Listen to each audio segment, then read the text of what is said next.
Breaking news చూస్తున్నాం. జంతర్ మంతర్ వద్ద BJP ఎంపీలు నిరసన వ్యక్తం చేస్తున్నారు. భూముల వేలం నిలిపివేయాలని చెప్పి కూడా అక్కడ ప్లకార్డులతో టీబీజేపీ ఎంపీలు నిరసన చేస్తున్నారు. ఇక దాని పక్కనే 42% బీసీ రిజర్వేషన్ల కోసం మహాధర్నా చేస్తున్నారు బీసీ నేతలు. ఇక బీసీ సంక్షేమ సంఘం ఆధ్వర్యంలో ఇప్పటికే మనం మహాగర్జన సందర్భంగా మహాధర్నా నిర్వహించడం ఢిల్లీలో జంతర్ మంతర్ దగ్గర మనం చూస్తున్నాం. ఒక పక్కనేమో బీజేపీ, మరొక పక్కనేమో ఇటు కాంగ్రెస్ నేతలు ధర్నాకి దిగడం కూడా మనం చూస్తున్నాం. ప్రస్తుతానికి ఈటెల మాట్లాడుతున్నారు, అది లైవ్ లో చూద్దాం.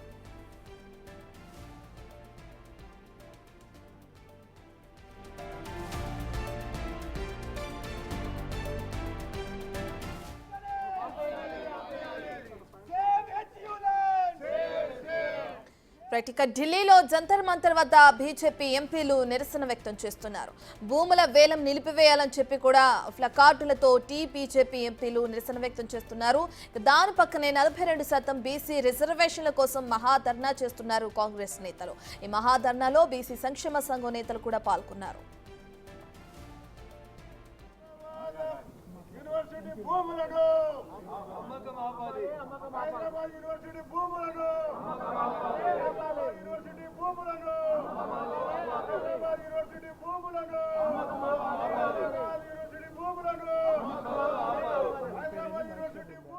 ఇప్పుడు మళ్ళీ యూనివర్సిటీ ఆఫ్ హైదరాబాద్ 400 ఎకరాలు ఆక్షన్కు పెట్టింది.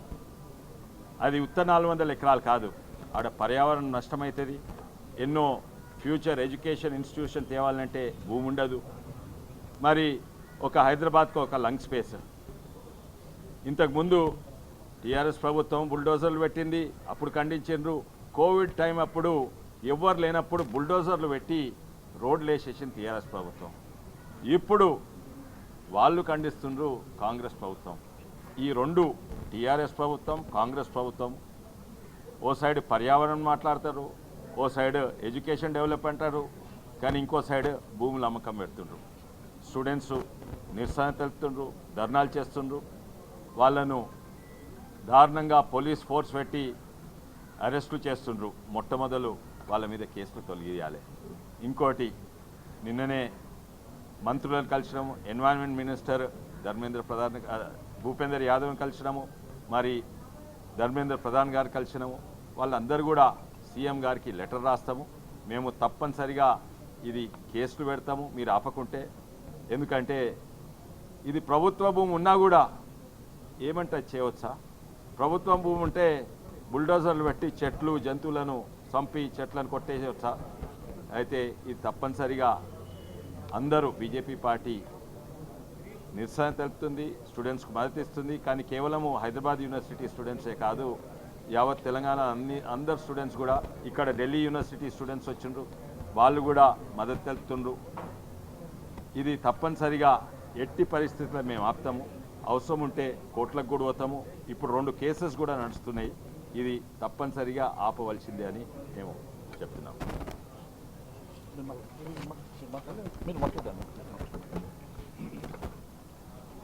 ఇందిరమ్మ రాజ్యం తెస్తానని అధికారంలోకి వచ్చిన రేవంత్ రెడ్డి తెలంగాణలో పర్యావరణాన్ని రక్షిస్తానని చెప్పి హైడ్రా చట్టాన్ని తీసుకొని వచ్చినటువంటి రేవంత్ రెడ్డి గారు కొన్ని వేల చెట్లని, కొన్ని వేల పశు సంపద నిలయంగా ఉన్నటువంటి సెంట్రల్ యూనివర్సిటీలో ఉన్నటువంటి చెట్లను నరికివేయడాన్ని హైడ్రా రంగనాథ్ కళ్ళు మూసుకొని ఎట్లా చూస్తున్నాడో ఒకసారి సమాధానం చెప్పాలి.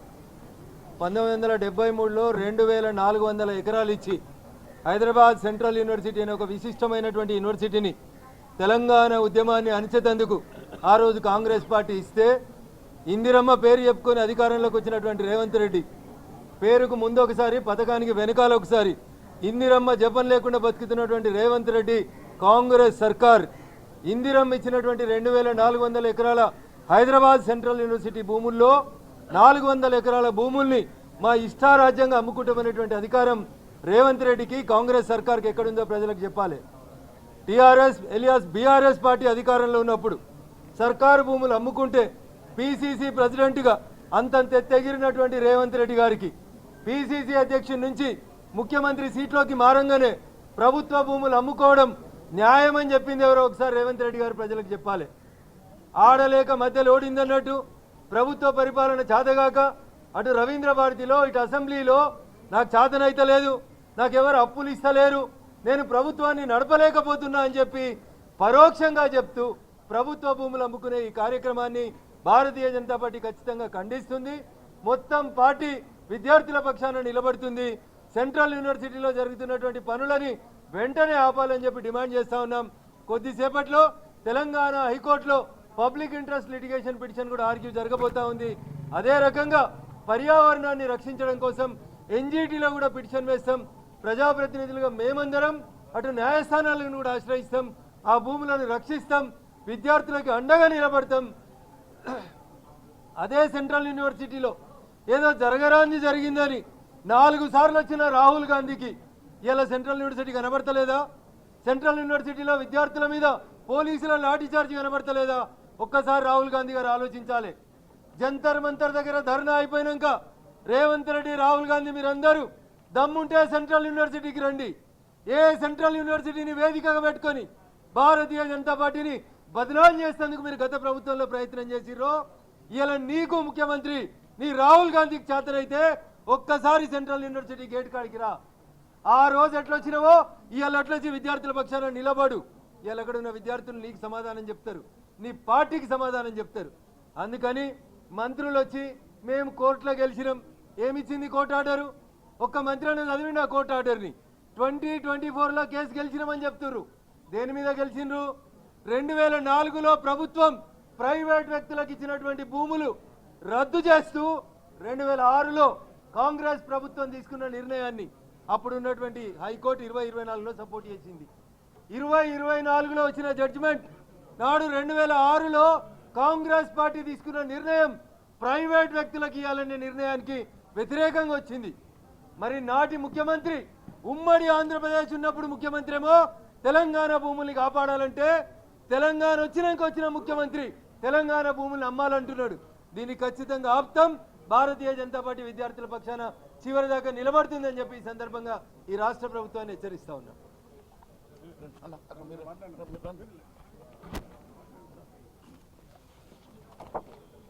ఈరోజు తెలంగాణ రాష్ట్రంలో జరుగుతున్నటువంటి భూముల అమ్మకాల పందెం జోరుగా సాగుతున్నటువంటి సందర్భంగా సెంట్రల్ యూనివర్సిటీకి సంబంధించినటువంటి భూముల వేలాన్ని అడ్డుకుంటూ విద్యార్థులు ప్రొటెస్ట్ చేస్తే, ప్రజాస్వామ్య పద్ధతిలో అడ్డుకునే ప్రయత్నం చేస్తే దాదాపు 200 మంది విద్యార్థుల మీద లాఠీచార్జ్ చేసి భౌతిక దాడులు చేసి వాళ్ళందరి మీద కేసు పెట్టినటువంటి తీరు చూస్తూ ఉంటే తెలంగాణ రాష్ట్రంలో ఒక అరాచకమైనటువంటి నిరంకుశమైనటువంటి పాలన సాగుతున్నాయని మరొకసారి రుజువైంది.